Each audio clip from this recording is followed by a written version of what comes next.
What up, what up, what up? Hey, everybody, hope you're doing well.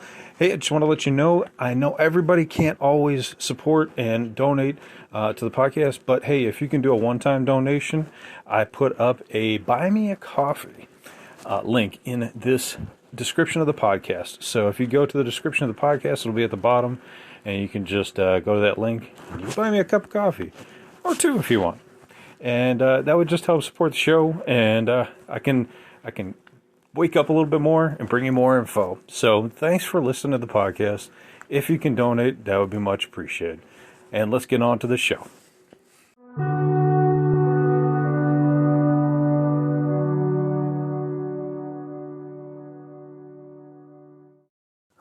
What up, what up, what up? Welcome back to Lockdown Universe, home of the bizarre, peculiar, and unheard of stories of UFO legend and paranormal lore. Welcome back, welcome back. Happy to be back. Hopefully you guys are doing excellent and taking care of yourself. So this one's not going to be crazy long, but I did want to give you guys an update. So if you guys remember, about a month ago, there just happened to be this small story about these 8 to 9 to 10 foot tall aliens that were in somebody that's in Las Vegas's backyard, right? Family calls and freaked out. Well, this story is not about that. Well, it is in regards to that, but it is not that story. So you guys heard this story, right? These 8 to 10 foot tall aliens, they called the cops. Cops showed up. Cops said, we don't want nothing to do with it. Don't call us back if you guys see these things again. Cops were freaked out. Okay, so check this out.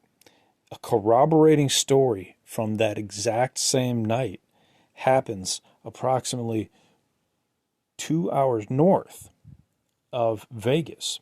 So these two gentlemen, one in the military, his name's Josh, didn't give his last name, called in to a internet news company and gave his testimony about what he saw out in the desert. Now Josh, who's former military of 17 years, and his friend had been going out to this location out in the desert for years. It's 2 hours from anywhere. Okay, if you go 2 hours outside of Vegas, you're gonna be out in no man's land. Okay, especially going north. So this is where it gets really interesting, because these guys are dead smack between Las Vegas and Area 51.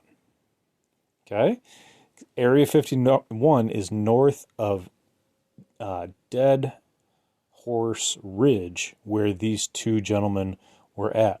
So Dead Horse Ridge, about 2 hours north, and then Area 51's north of that. So the crash happens in Vegas, okay? Or I guess near Vegas. The aliens were seen in the backyard of a family in Vegas. That same night, Josh and his friend were out in the mountains in Dead Horse Ridge. This is just where they go. They go out there and hang out. There is nobody out there. Okay? It is dark as far as the eye can see. You can see miles in any direction to see if there's anybody coming with their vehicles. The only vehicles that can come up there are actual automobiles. You cannot ride dirt bikes up this path. So you can see if people are coming from a long distance away. So Josh and his friend, they're like, okay, hanging out. All of a sudden, they see that crash, right? They see the same crash that Vegas sees. They actually pull out their night vision goggles and look at it, and they can see there's blues and greens, and it actually flew over them and cast a shadow. It didn't. It cast light down on the mountains, and they could see shadows from everything from this light emanating from the ship that was crashing. And they're looking around, and they're like, holy shit. So they pull out their night vision goggles, and they can see blues and all these greens and all these different colors. It's really interesting. And so they say to themselves, what the hell was that? Well, we don't know. Okay. Some time goes by. Then they see some movement in the distance.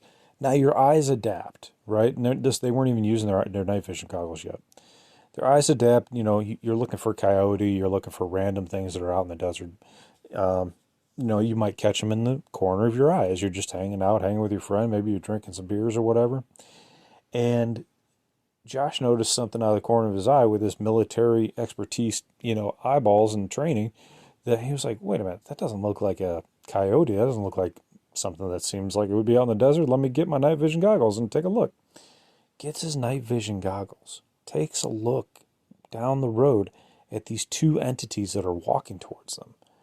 And at first he thinks they're just human, but they seem too tall to be human, and they seem to be not just too tall. Because, I mean, you could have an NBA player out there in the middle of the desert. It'd be weird, but could happen.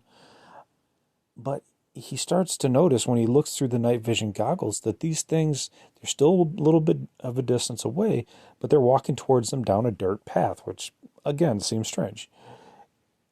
These beings are walking with a claymation-like movement. This is really interesting, and there's a few aspects we can talk about. But he states that they're moving with this claymation movement. Now, for anybody that hasn't seen claymation, it's like stop animation. What they do is they take this they take little modeling clay, and they move these like little these little claymation models, and make a movie out of it. So it's really jerky. It's kind of jerky. It's not really jerky if they do it well, but it's a little jerky. I think about like Corpse Bride and stuff like that. I think they did claymation for that one. Tim Burton. But anyway, in my mind always thinks about like those California Raisins commercials. So he's looking, he's like, why are they walking like that? It's so bizarre, right? And there's been some theory that's gone around about the internet as to why these things are moving in slow motion and moving in claymation-like stop animation. The theory is that these entities are extra dimensional. They may have been moving through dimension as they were moving towards them. As you go through dimensions, the theory is that whether it's a higher dimension entity or a lower dimension entity, if they're moving into a more dense dimension, everything moves kind of strangely. Imagine putting like, I don't know, a DVD into like a VHS. It's just a different kind of feel, right? It's isn't barely going to work there, right? So, but if you put like oil into water, let's say, right? It's very, very different feel than if you put water into water. It moves differently. It's a different density. So that's probably a better analogy than the DVD video VHS thing. Didn't really make any sense.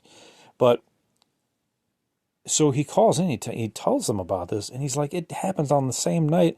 They stayed up all night watching the other documentation from the family in Vegas, and they're like, God dang, that was probably those same aliens. Now, they were north of where Vegas was. Now, what is north of them? Area 51. Where were these creatures going? They were going north. Do you think it's possible that they might have been traveling back to or going to Area 51? Now, the reason I say back to is because many whistleblowers have stated that there's many aliens that work in the bases near and around Area 51. Whether it's S2, whether it's S20, whether it's Area 51, whether it's S4, whether it's Dulce Base, whether it's a whole bunch of bases. And they have multiple levels underneath each location.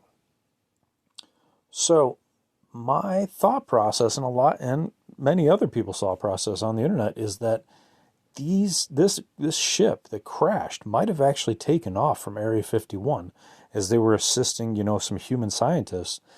Maybe they were going to their mothership, maybe they were going back home, who knows, but maybe they had some difficulty or some technical difficulty on their ship as they were going out of the atmosphere and crashed. But they knew their way, they knew they would crash south of Area 51, so they figured, well, let's just start walking back and do the best that we can. Right? I mean, it kind of makes sense. If they can make it back to Area 51, they can send, some signals back to the folks inside, and they can let them back in, and hopefully, everything's fine. Now, the question is, if this theory, this hypothesis is true, why didn't the military send anybody out? Why didn't the military send out helicopters, fighter jets, somebody to pick these guys up? Something. You know, it makes you wonder. And that kind of makes you wonder if these guys didn't come from Area 51. Because if no one came out to help them, and they knew that and our government would probably know if they had somebody leave and then they crashed, it makes you wonder if these guys were on a mission to get to Area 51 and they weren't our friends and they weren't our buddies. So we weren't sending anybody out to help them. However, it makes you wonder,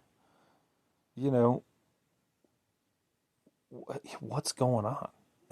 Like, what really is going on? If these things are really extra dimensional, couldn't they have just poofed themselves out of Las Vegas and poofed themselves right back into Area 51? Well, maybe it doesn't work that way. Maybe that's not how extra dimensionalism works. And maybe they don't have the technology to do that. But everybody's got 2 feet. And why would it be, in the outside chance that it was humans walking down this dirt path at Dark Horse Ridge, why on God's green earth would they be walking claymation style? It makes zero sense. Now you're going to ask, hey, they're going to say, hey, Lockdown Universe, well, what happened to these creatures? What was the end result? Well, they kind of just vanished. And that's the other part of it, is that these creatures just kind of like poofed into thin air again. So it makes you wonder, did these guys just happen to capture them while, they didn't know they were being filmed, or maybe they didn't know there was other humans out there. And then once they found out that they were somebody out there, they poofed themselves into like some sort of, invisibility for a time being. And maybe that's an energy consumptive power that they didn't really want to use unless it was absolutely necessary. Just an idea, just a thought. It is really bizarre. It is really weird. I don't really know what to say, other than we might be on the verge of this very bizarre extra-dimensional alien species that might be crashing, not just in Vegas, but maybe in your neck of the woods. So keep an eye out. Got lots to cover today, so I'll be bringing more and more podcasts. I hope you guys are doing well, taking care of yourselves physically, spiritually, emotionally, following through on your hobbies and your goals and your dreams. And as always, continue to question the universe around you. Feel free to leave a comment at Anchor. Feel free to leave a voicemail. I listen to them. I try to apply them to the podcast. I appreciate the feedback, and I love bringing you guys content. So keep listening, and I will keep putting out good quality content. Thanks a lot, and as always, Lockdown Universe out.